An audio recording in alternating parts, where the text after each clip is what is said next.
தவிர்க்க முடியாத சகிக்க முடியாத ஏழ்மை வறுமையிலேயே என் மக்களை நிறுத்தி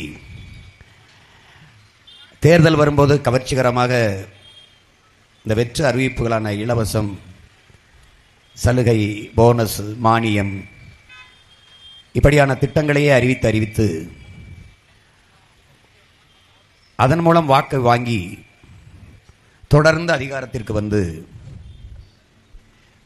நாட்டை பற்றியோ நாட்டு மக்களின் நலனை பற்றியோ கொஞ்சம் சிந்திக்காது பதவியில் இருப்பது, அதை வைத்து பல ஆயிரக்கணக்கான கோடிகளை பதுக்குவது, ஒதுக்குவது, அதை பாதுகாக்க திருப்பி பதவிக்கு வருவது என்பதையே ஒரு அரசியல் நடைமுறையாக மாற்றியவர்கள் இதுவரை இந்த நிலத்தில் இருந்த ஆட்சியாளர். இங்கே சரி செய்ய முடியாத ஒன்று இருக்கிறது என்றால் என் அன்பு சொந்தங்களே, இப்போ இங்கே ஒரு சகிக்க முடியாத ஊழல் லஞ்சம் இருக்கிறது. ஆனால் நமக்கு ஒரு கேள்வி, எந்த ஒரு இடத்தில் போய் கேட்டாலும் ஊழல் உங்களுக்கு பிடிக்குமா என்றால் பிடிக்காது என்பார், லஞ்சம் பிடிக்குதா என்றால் அது கூடாது என்பார். ஆனால் எல்லாருமே ஊழல் லஞ்சத்தை இந்த நாட்டில் எதிர்க்கிறார்கள், வெறுக்கிறார்கள். அப்படி என்றால் லஞ்சம் யார் கொடுப்பது, யார் வாங்குவது? யாருக்குமே பிடிக்காத ஒன்றை அப்ப யார் தான் செய்கிறது என்ற கேள்வி எழுப்பினால் யாரிடத்திலும் பதில் இருக்காது. இந்த நாட்டு நிர்வாகத்தில் இருக்கிற பெரிய புற்றுநோயே ஒரு முறையற்ற கொடிய நிர்வாகமே இந்த ஊழல் லஞ்சம் தான்.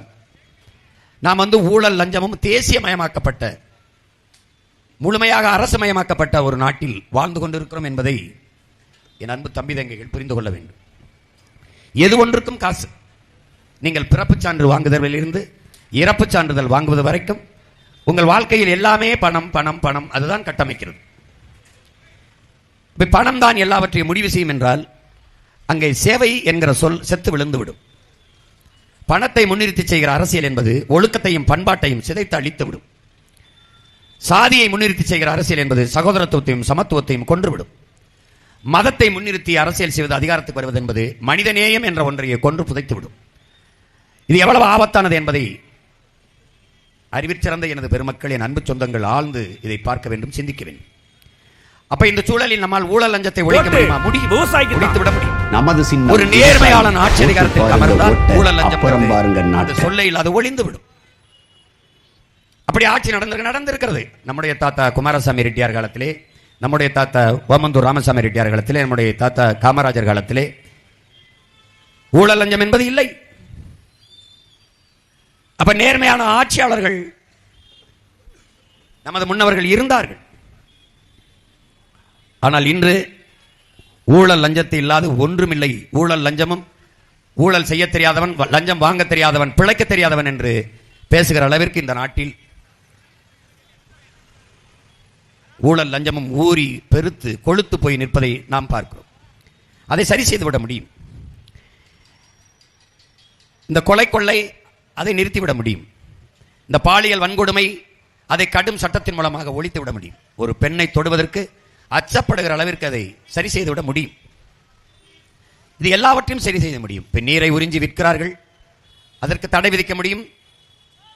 பல்வேறு நீர்த்தேக்கங்களை உருவாக்கி நீரை தேக்கி வைத்து விட்டு போக முடியும். காடுகளை வெட்டி அழித்து விட்டார்கள், காடுகளை நாம் நட்டு வளர்த்து விட முடியும். 10 ஆண்டு பசுமை திட்டம், பல கோடி பணி திட்டம் என்று நாம் கொண்டு வருகிறோம். அந்த திட்டத்தின் மூலமாக 10 ஆண்டுகளில் நம் தாய் நிலத்தை பச்சை போர்வையால் போர்த்து விட முடியும். ஏன் மரம் வளர்க்க வேண்டும்? மரத்தின் அருமை, மரம் நம் உயிர். ஒரு மனிதனுக்கு சராசரியாக 422 மரங்கள் தேவை.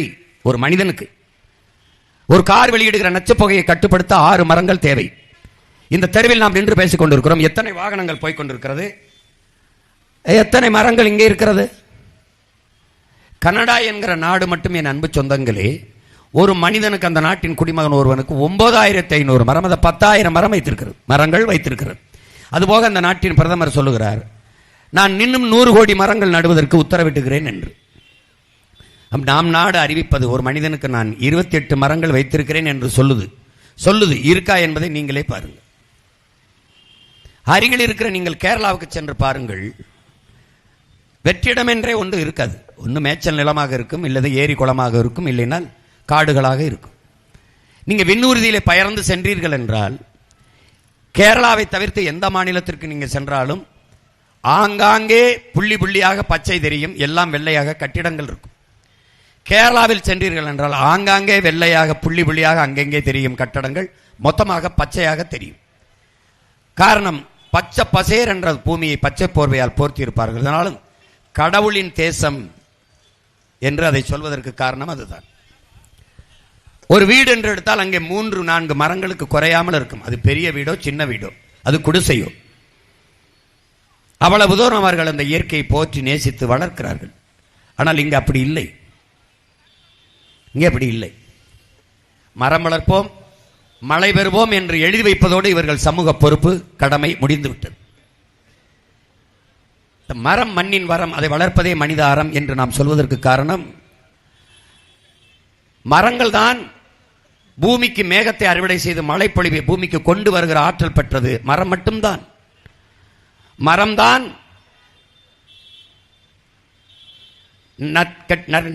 நற்காற்றை வெளியிட்டு விட்டு நற்காற்றை வெளியிடும், கெட்ட காற்றை சுவாசிக்கும். அது நச்சுக்காற்றை சுவாசித்து நற்காற்றை வெளியிடக்கூடிய ஆற்றல் பெற்றது மரம்தான்.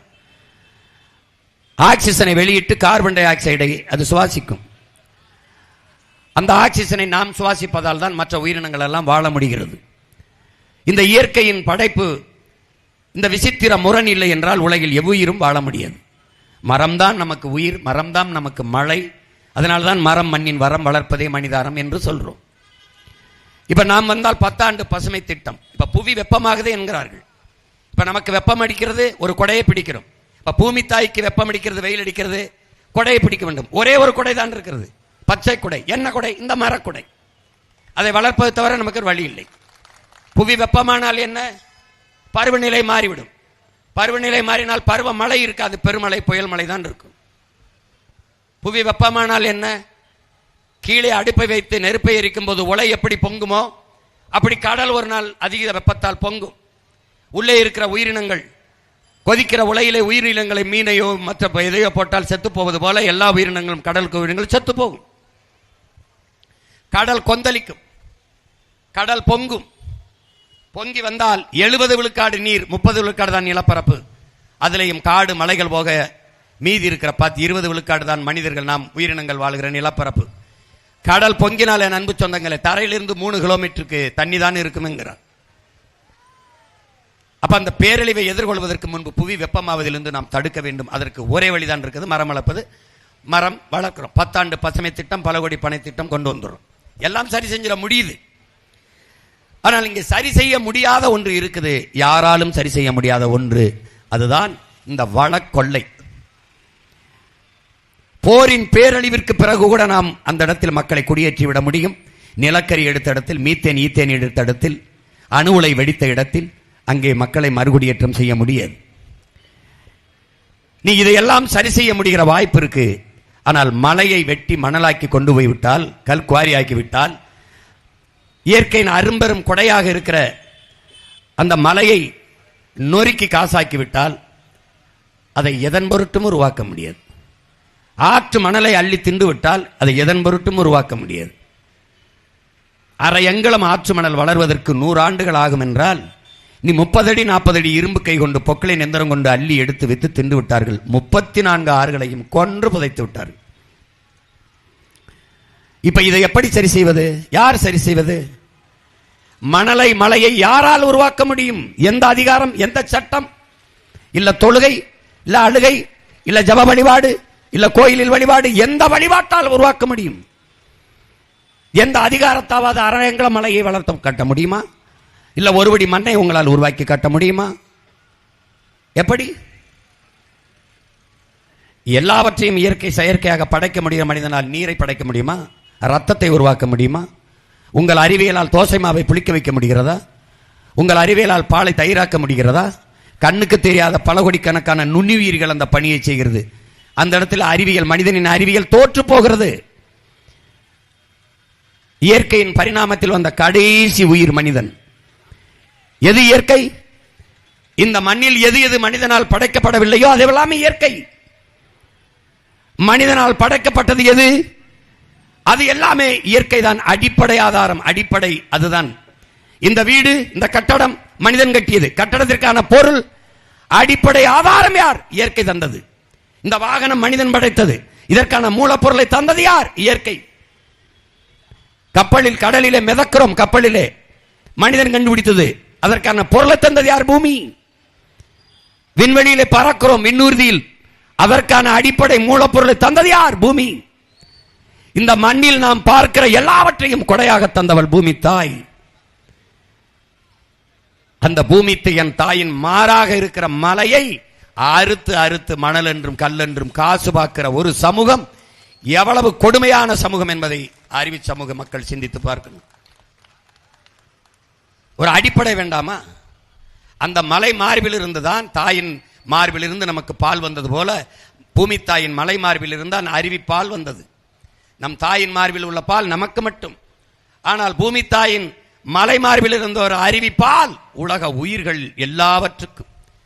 அதிலிருந்துதான் ஆறு வந்தது, ஆறிலிருந்துதான் நீர் வந்தது, நீரிலிருந்தான் சோறு வந்தது, சோறிலிருந்தான் உயிர் வந்தது, உயிரிலிருந்தான் வாழ்க்கை வந்தது என்கிற அடிப்படை அறிவியல் உயிரியல் உண்மையை உணராத மக்களாக நாம் இருக்கிறோம் என்பதை புரிந்து கொள்ள வேண்டும். ஆறுக்கும் மலைக்கும் காட்டுக்கும் மாட்டுக்கும் ஆட்டுக்கும் கவலைப்படுகிற யாராவது ஒருவனை இந்த நாட்டில் சொல் சொல்.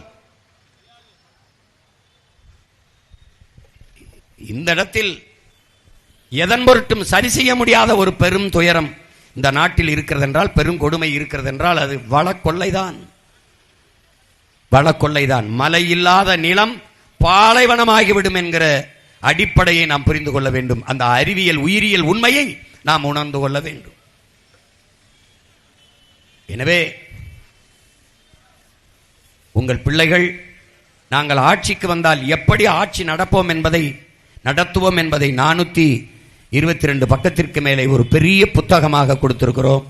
அது எங்களுடைய மக்களரசு.com இருக்கிறது, தட்டி படிக்கலாம். இல்லை என்றால் வலையொலிகளில் எங்கள் பிள்ளைகள் எங்களின் ஆட்சி எப்படி இருக்கும் என்பதை எடுத்து எடுத்து பரப்புகிறார்கள், கவனிக்கலாம். இல்லை என்றால் உங்கள் பிள்ளைகள் வீதி வீதியாக ஒவ்வொரு இடத்திலும் நின்று பேசி வருகிறோம், பார்க்கலாம். உங்கள் பிள்ளைகளின் ஆட்சியில் படிக்க சரியான தரமான சமமான கல்வி, குடிக்க தூய குடிநீர், பார்க்க ஆகச் சிறந்த மருத்துவம், சரியாக சமமாக தரமாக, இது மூன்றும் இலவசம். மற்ற எதுவும் இலவசம் கிடையாது. இது மூன்றுதான் அடிப்படை. இது மூன்றுதான் அடிப்படை. ஆகச் சிறந்த கல்வியை கொடுத்து விட்டால், உயிரை காக்கும் மருத்துவத்தை சிறப்பாக கொடுத்து விட்டால் என் மக்களுக்கு மிகப்பெரிய பொருளாதார மிச்சம் இருக்கிறது, பணச்செலவு குறைகிறது. குடிநீரை, தூய குடிநீரை குடிக்கிற தூய தரத்தோடு கொடுத்து விட்டால் பெரும் செல்வம் சேமிப்பாகிறது. நான் தாலிக்கு தங்கம் தரமாட்டேன், 1 பவன் தங்கம் தரமாட்டேன். 9 பவன் தங்கமானாலும் அவனே வாங்கி கட்டிக்கிற அளவிற்கு வேலை வாய்ப்பையும் வருவாய் பெருக்கத்தையும் தருவேன்.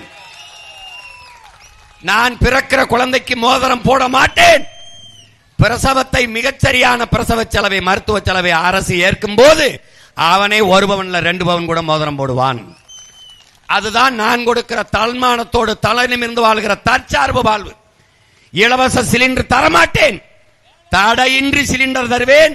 நானே உற்பத்தி செய்வேன், எரிகாற்றை நானே உற்பத்தி செய்வேன். பயோகேஸ், ஆடு மாட்டு கழிவு, மக்கிய இலைதலை கழிவு, இந்த குப்பையில் இருந்து எத்தனை லட்சம் டன் வேணாலும் எரிகாற்று எடுக்க முடியும். நான் என் ஆட்சி வரைவிலே படம் போட்டு காட்டுவேன். இங்க வார், நான் எப்படி தயாரிப்பேன், அப்படி என் மக்களுக்கு கொடுப்பேன். ஆனால் இலவசமாக தரமாட்டேன், தடையின்றி தருவேன். உற்பத்தி செலவு, அதை நிர்வகிக்கிற செலவுக்கு அந்த கட்டணத்தை கொடுத்து கொண்டு நீங்க கொடுத்துட்டு எடுத்துக்க தருவேன். ஆகச் சிறந்த தூய பாலை உனக்கு கொடுப்பேன். ஏன்? நானே மாடு வளர்ப்பேன், கணக்கில்லாத பண்ணைகளை வளர்ப்பேன். இயற்கை வேளாண்மை என்பதே இயற்கை தான். அப்ப இயற்கை சேர்ந்துச்சு, ரசாயன செயற்கை உரத்துக்கு வந்துட்டு அதனால இயற்கைன்னு சொல்றேன். நீ நஞ்சு உண்டு கொண்டுகிறாய், நஞ்சை விஷத்தை சாப்பிடுகிறாய் உணவாக. அதை நிறுத்தி நஞ்சில்லாத உணவு, அதுவே நம் கனவு என்று என் பெரிய தகப்பன் நம்மாழ்வார் சொன்ன அந்த புனித கனவை அவன் மகன் நிறைவேற்ற. நச்சு உரம் ஒன்று இல்லை. இயற்கை வேளாண் முறை, ஆடு மாட்டு கழிவு, மக்கிய இலைதலை கழிவு, உரத்தை வச்சு தூய்மையாக விளைய வச்சு, பூச்சி மருந்து கிடையாது, ஒரு இளவும் கிடையாது. நஞ்சில்லாத உணவை என் பிள்ளைகளுக்கு கொடுப்பேன். நோயற்ற சமூகமாக மாற்றுவேன். பல்லாயிரக்கணக்கில் ஆடு மாடு பண்ணைகள், கழுதை வளர்ப்பேன். நீ சிரிப்ப. அறிவார்ந்த சமூகம் தேட வேண்டும் உலகத்தில் பொருளாதாரம் எங்கிருக்கென்று. உன்னால் நம்ப முடிகிறதா? கழுதை பால் 1 லிட்டர் 5000 ரூபாய். உலகிலே அழகு பொருள்களை செய்கிற அத்தனையும் கழுதை பால் தான் செய்யறான். அழகு சாதன பொருள்கள். அறிவார்ந்த தம்பி தங்கைகள் தேடுங்கள், தேடுங்கள். கத்திக்கொண்டிருக்கிற நான் வைத்தியமா, கவனிக்காமல் செல்கிற நீங்கள் வைத்தியமா என்று பாருங்கள். கேரளாவிலே ஒரு மகன் கழுதை வளர்த்து கழுதை பாலை வித்து கழுதை எரு ராட்டி விலை உயர்ந்த விலைக்கு வாங்கிட்டு போறான். கழுதை மூத்திரத்தை வாங்கிட்டு போறான். படம் போட்டு காட்டுற இந்த வாரா கேரளாவில் இருக்குன்னு நீ சிரிப்ப. திருச்சியில வளர்க்கிறான் ஒருத்தன் கழுத. திருச்சியில உன்னால நம்ப முடியுதா? கழுத சிறுநீர், கழுத மூத்திரம் கொல்ல விலைக்கு போகுது. மருந்து கழுத சாணி அவளுக்கு போகுது. கழுத பால் 5000 ரூபாய். உலகத்தில் விலை உயர்ந்த பாலாடை கட்டி சீஸ் கழுத பால்ல தான். 60 விழுக்காட்டுக்கு மேலே கழுதப்பாலில் தயாரித்ததுக்கு தான் விலை அதிகம். பொருளாதாரம் எங்க இருக்குன்னு தெரியல. டாஸ்மார்க் கடையில போய் மண்டிட்டு கிடக்குற உன்னை குடிக்க வச்சு கொண்டுகிட்டு இருக்கான். தாலிக்கு தங்கம் தாரா, குடிக்க வச்சு அந்த தாலியை 4 மாசத்துல அறுக்கிறான். இது ஒரு ஆட்சி முறை, இது ஒரு ஆட்சி முறை. சிலிண்டர் தாரேன் எங்க இருந்து கொடுப்பாய் என்று கேளு. எவன்ட்ட அது கேளு. 10,000 கொடுப்ப எங்க இருந்து கொடுப்ப கேளு ஒரு தடவை. என்கிட்ட கேளு, நான் கொடுப்பேன் சிலிண்டர். எப்படி? நானே தயாரிப்பேன். பால் உனக்கு தருவேன், பாலாக தருவேன். இலவசமா தர மாட்டேன், தரமா தருவேன். உரிய விலையை கொடுக்கணும். எல்லாருக்கும் அரசாங்க வேலை கொடுப்பேன். எல்லாருக்கும். ஆம்பூரா, வாணியம்பாடியா, எந்த ஊர் அவரவர் வாழ்விடத்திலே நிலமும் வளமும் சார்ந்த தொழிற்சாலைகள், வேலை வாய்ப்பு, வளர்ச்சி. இது எங்கள் கொள்கை கோட்பாடு. நீ இருந்த இடத்துல இரு, உனக்கு அரசு வேலை, கவர்மெண்ட் எம்ப்ளாய். நீ இங்கே இரு. உனக்கு என்ன செய்ய தெரியும்? உனக்கு என்ன செய்ய தெரியும்? அது வேலை, அவ்வளவுதானே. நீ ஏன் இடம் பெயர்ற? வாழ்விடத்தில் வேலை. பிள்ளையை நான் படிக்க வைக்கிறேன், பெற்றுக் கொடுங்கள். பிள்ளைகளை கற்றுக் கொடுக்கிறோம் நாங்கள். பிள்ளைகள் உங்கள் வீட்டின் செல்வங்கள் அல்ல, நாட்டின் செல்வங்கள். சட்டம் நீ பெற்றுக் கொடுக்கணும், அவ்வளவுதான். படிக்கிறதெல்லாம் நீ ஓ வேலையில். அவன் சொல்லுவான், ஐயா நான் டாக்டர், நான் படிக்க வைப்பேன். ஐயா நான் பொறியாளர், படிக்க வைப்பேன்.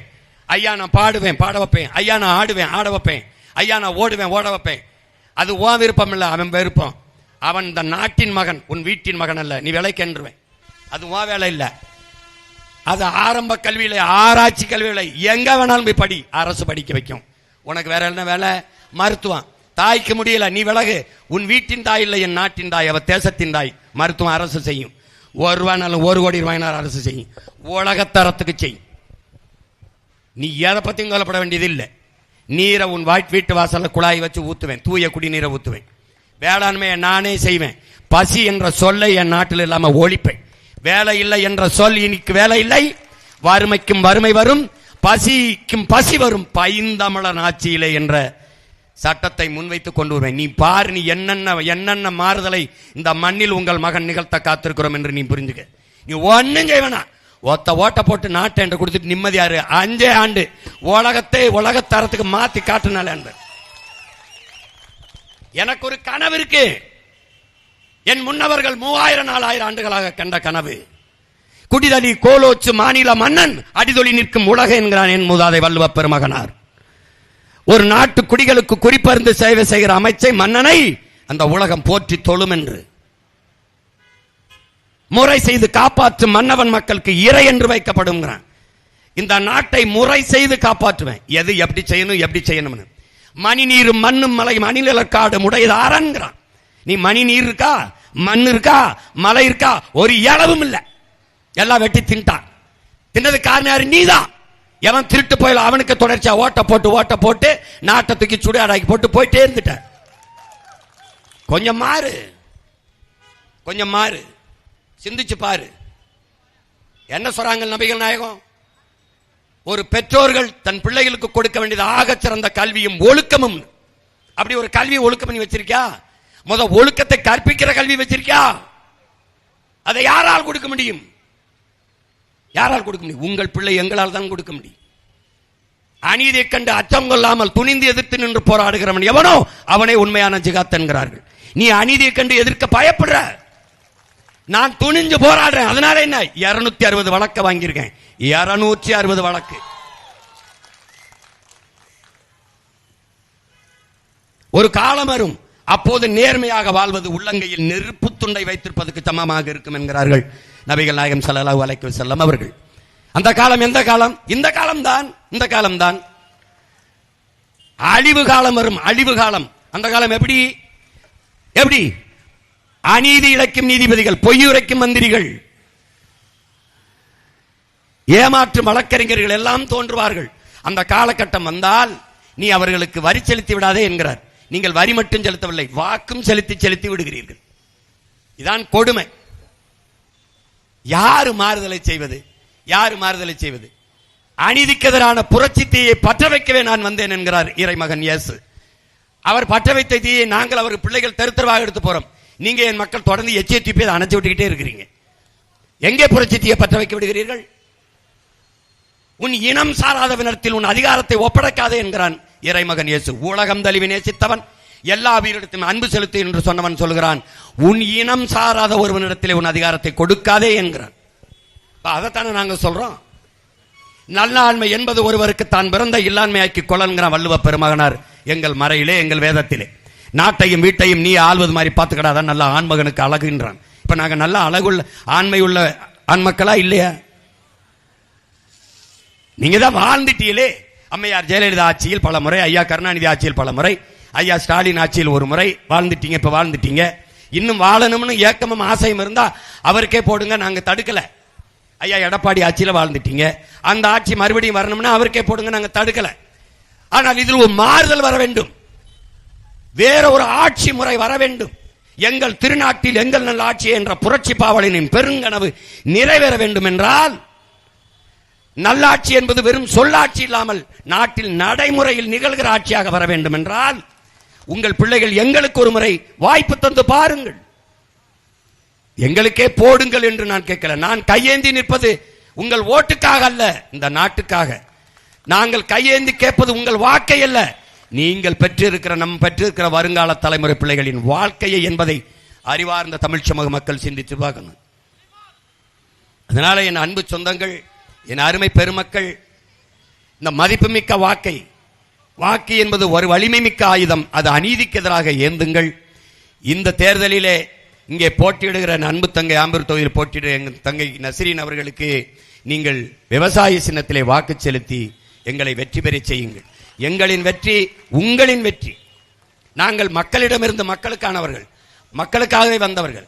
மக்களுக்கான அதிகாரம் வர வேண்டும் என்றால் எளிய பிள்ளைகள் உங்களிடத்தில் அதிகாரம் வரும்போதுதான் அது உங்களுக்கான அதிகாரமாக மாறும். அதை கவனத்தில் வைத்துக் கொண்டு என் தங்கை நஸ்ரீன் அவர்களுக்கு நீங்கள் இந்த வாக்கை செலுத்தி நீங்கள் வெற்றி பெற செய்ய வேண்டும். அதை போல என்னுடைய தம்பி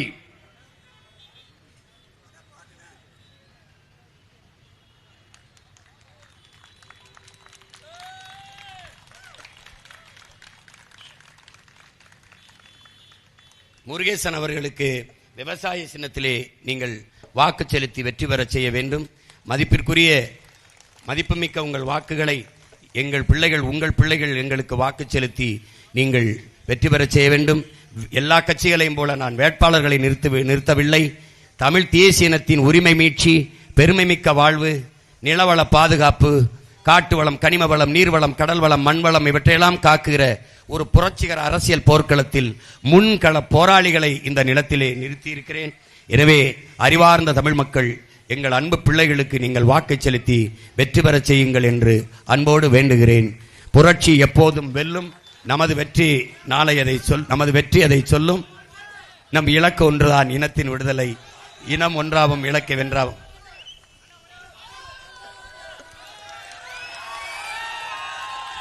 முயற்சி எடுக்க வேணும், முடிவு பண்ணி பார்க்க வேணும்.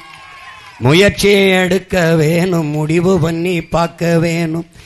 ஏன் மக்களெல்லாம் ஒன்னா சேர்ந்து ராசாக்கா, ஏன் மக்களெல்லாம் ஒன்னா சேர்ந்து ராசாக்கா, விவசாயி சின்னத்திலே ஓட்டு போடணும் ஐயாக்கா. மாற்றம் வரணும் பாரு, மாற்றம் வரணும் பாரு, நாட்டு மக்க வாழ்க்கையில் முன்னேற்றம் வரணும் பாரு. அந்த எண்ணம் கொண்ட சின்னத்தில ராசாக்கா நாம எல்லாருமே ஓட்டு போடணும் ஐயாக்கா. ஏற்றம் வரணும் பாரு, ஏற்றம் வரணும் பாரு. ஏழச்சன வாழ்க்கையில ஏழமக்க வாழ்க்கையில ஏற்றம் வரணும் பாரு. அந்த எண்ணம் கொண்ட சின்னத்துல ராசாக்கா நாம எல்லாருமே ஓட்டு போடணும் ஐயாக்கா. நாம எல்லாருமே ஓட்டு போடணும் ஐயாக்கா. தமிழ்தாய் வாழ்க, தலைவர் பிரபாகரன் வாழ்க, நாம் தமிழர்.